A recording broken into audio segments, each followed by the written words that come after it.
ఈ రోజు ఆలూరు నియోజకవర్గంలో వైసీపీ పార్టీ అధినేత వైఎస్ జగన్మోహన్ రెడ్డి ఆదేశాల మేరకు రాష్ట్ర వ్యాప్తంగా చంద్రబాబు అహంకారపు మోసపు పాలనకు రెండేళ్లైంది. వ్యతిరేకంగా నిరసనలో భాగంగా ఆలూరు నియోజకవర్గ YCP party MLA Virupakshi, YSR party నాయకులు అందరూ కలిసి భారీ నిరసన తెలిపారు. పార్టీ పరిశీలకులు రామచంద్రారెడ్డి, వైకుంఠం మల్లికార్జున చౌదరి నాయకులందరూ కలిసి కూటమి ప్రభుత్వం అధికారంలోకి వచ్చే 2 సంవత్సరమైంది, ఏమి చేశారని ఆలూరు వైసీపీ పార్టీ నాయకులందరూ ప్రశ్నించారు. వాళ్ళ పరిపాలన 2 సంవత్సరాలు అయింది. ఈరోజు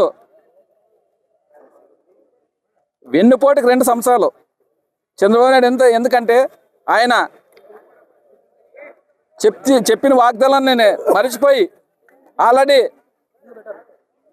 సంక్షేమ పథకాలు అన్నీ ఆల్రెడీ ఇచ్చేసినామంటాడు. ఎక్కడిచ్చినాడో చెప్పాలి మాకు. ఎందుకంటే ఈరోజు మనం చూస్తున్నాం, అమ్మఒడి ఈరోజు స్కూల్ తెస్తారు, తల్లికి వందనం చెప్పింది ఆయన. ఇంతవరకు అది ఆయన 2 సంవత్సరాలకు గాను ఒక్కసారి మాత్రం అది అరకొరగా వేసినాడు తల్లికి వందనం. అదే రైతు భరోసా మొన్న ఆయన ఒక కూటమి ప్రభుత్వం బీజేపీ ఎమ్మెల్యే ఆయన సర్వసభ సమావేశంలో అంటాడు, రైతులకు మొత్తం మేము చెప్పిన వాగ్దానం 20,000తో 40,000 వేసినామంటాడు. ఎక్కడ వేసినాడో మరి రైతులు, మేము అదే చెప్తున్నాం.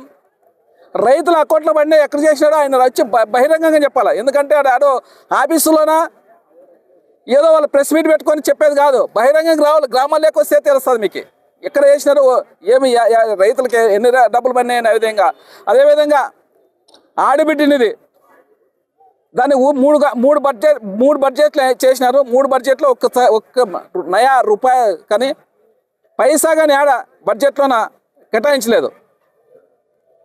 అలాంటిది ఈరోజు నిరుద్యోగ భృతి అన్నారు.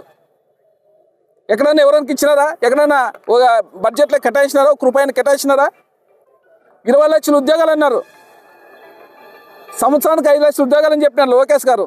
ఎక్కడైనా ఇచ్చినారా ఉద్యోగాలు? ఎక్కడైనా అది డిఎస్సి ఇచ్చినారు, మెగా దగా డిఎస్సి. ఎందుకంటే ఇప్పుడు పబ్లిక్ అందరికీ తెలిసిపోయింది అది. మేము దాని మీద ఖచ్చితంగా సిబిఐకి మా అధినాయకుడు జగన్మోహన్ రెడ్డి గారుగా నిన్న ప్రెస్ మీట్ పెట్టి చెప్పినాడు డిఎస్సి మీద ఖచ్చితంగా. ఎందుకంటే ఇప్పుడు నిన్న చెప్తున్నారు ఉపాధ్యాయులు అసలు ఎగ్జామ్ లేకుండా ఇచ్చే జీవో ఇచ్చినారంట. ఎగ్జామే లేకుండా డిఎస్సిని ఎగ్జామ్ లేకుండా ఎవరన్నా ఇస్తారా? ఇంత అన్యాయంగా మీ పరిపాలన అంతా మోసము. 2 ఏళ్ళ పరిపాలన మోసపూరితమైన పరిపాలన చేస్తూ అందరిని బెదిరిస్తూ ఎవరైనా ఏమనంటే వాళ్ళని కేసులు పెడుతూ ఎవరు మాట్లాడకుండా. ఎందుకంటే సీనియర్ జర్నలిస్టులు చాలామంది ఉన్నారు, వాళ్ళకి పార్టీకి సంబంధం లేదు. ఎవరు తప్పు చేస్తే వాళ్ళు ఖచ్చితంగా నిందిస్తారు. వాళ్ళు ఖచ్చితంగా డిబేట్లోన వాళ్ళు మాట్లాడతారు, ఈ పార్టీ ఆ పార్టీ అనేది. ఎందుకంటే వాళ్ళు సీనియర్లు, ఎప్పటి నుంచో కాంగ్రెస్ అయితే బీజేపీ ఎవరి మీద అయినా కానీ వాళ్ళు తప్పు జరిగిందంటే వాళ్ళు ఖచ్చితంగా డిబేట్ పెట్టి వాళ్ళని నిందిస్తారు. వాళ్ళకి ఏం చేస్తారు, ఎవరు మాట్లాడితే వాళ్ళ మీద వైసీపీ జెండా అంటారు. ఎవరైనా తప్పు మాట్లాడితే మీ తప్పు మీరు చేసేది తప్పు అంటే అయిపోయి వాళ్ళని వైసీపీ అంటారు. మొన్ననే చూసినాం వైజాగ్లో వాళ్ళని కానీ ఆయన ఎంత బెదిరిస్తున్నాడో చూడండి. వాళ్ళ అహంకారంతో, లోకేష్ అహంకారం ఎంత అహంకారం ఉందో, అధికారం అహంభావం ఎంత అహంభావం ఉందో మనం చూస్తున్నాం. మనం చెప్పేందుకు వాళ్ళే బయటపడుతున్నారు. ఎందుకంటే మా జగన్మోహన్ రెడ్డి గారు ఆ రోజు ఘటన జరిగితే ఇమ్మీడియట్గా ₹1,00,00,000 ఒక వ్యక్తికి ఇచ్చిన మనసున్న మహారాజు జగన్మోహన్ రెడ్డి గారు. అలాంటిది ఈరోజు మీరు వాళ్ళకి ఏమన్నా పవన్ కళ్యాణ్ గారు పోయినారు, లోకేష్ ఏమన్నా రూపాయన్నా మేము ప్రభుత్వం నుంచి విడుదల చేసినారా? వాళ్ళకి వచ్చేవి వాళ్ళు మాత్రమే, వాళ్ళకి ఏదైనా ఉంటుందో బెనిఫిట్స్ ఉంటుందో వాళ్ళు మాత్రమే చెప్పినారు. మీరు ఎక్కడైనా రూపాయి ప్రభుత్వంతో ద్వారా ఇస్తామని చెప్పినారా? మీరు ఇంత దుర్మార్గమైన పరిపాలన చేస్తున్నారు. కాబట్టి 2 ఏళ్ళు ఈరోజు భారీ ఎత్తున 175 కాన్స్టిట్యూన్సీలోన అందరూ ప్రజలు గడ్డకొచ్చి, ఎందుకంటే వాళ్ళ మీద విసుకొచ్చి 2 సంవత్సరాలకి ఇసుకొచ్చిపోయింది ఈ పరిపాలన మీద. ఉద్యోగాలకైతే ఉద్యోగస్తులు, పోలీసు వాళ్ళకి వాళ్ళు చెప్పిందేమి, పోలీసు వాళ్ళకి పిఆర్సీ ఎక్కడైనా ఇచ్చినారా?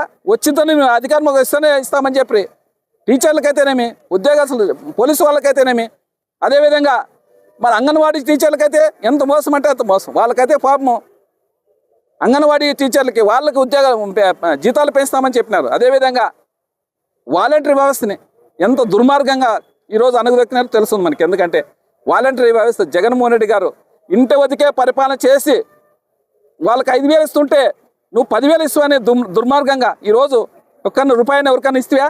ఒక వాలంటరీ అన్నా ఏమన్నా చేరదీసినావా? ఇంత దుర్మార్గమైన పరిపాలన చేస్తున్నావా?